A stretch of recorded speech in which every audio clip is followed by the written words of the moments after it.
ত্রয়োদশ জাতীয় সংসদ নির্বাচনে মেহেরপুরের ২টি আসনের ৫টি ভোটকেন্দ্রে দফায় দফায় সংঘর্ষের জেরে জামায়াত ইসলামের ১৬ জন ও বিএনপির ২ কর্মী আহত হয়েছেন। এ ঘটনায় ৩ জনকে আটক করেছে আইনশৃঙ্খলা বাহিনী। আইনশৃঙ্খলা বাহিনী ও স্থানীয় সূত্রে জানা গেছে, বৃহস্পতিবার সকালের দিকে মেহেরপুর ২ আসনের গাংনী উপজেলার সাহারবাটি সরকারি প্রাথমিক বিদ্যালয় ভোটকেন্দ্রে যেতে বাধা দেওয়াকে কেন্দ্র করে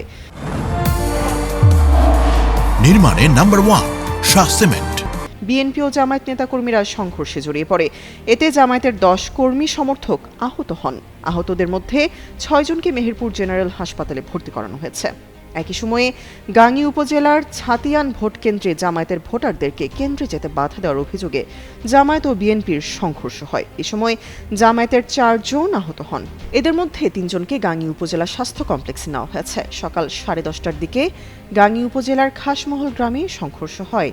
এতে আহত হন এক বিএনপি কর্মী। অপরদিকে মেহেরপুর ১ আসনের চাঁদপুর সরকারি প্রাথমিক বিদ্যালয় কেন্দ্রে ভোট দিয়ে বাড়ি ফেরার পথে বিএনপি নেতাকর্মীদের হামলায় জামায়াত সমর্থক ২ জন আহত হন। এ ঘটনায় এক বিএনপি কর্মীকে আটক করেছে পুলিশ। মুজিবনগর উপজেলার জয়পুর সরকারি প্রাথমিক বিদ্যালয় কেন্দ্রের সামনে বিএনপি জামায়াত সমর্থকদের মধ্যে সংঘর্ষের ঘটনা ঘটে।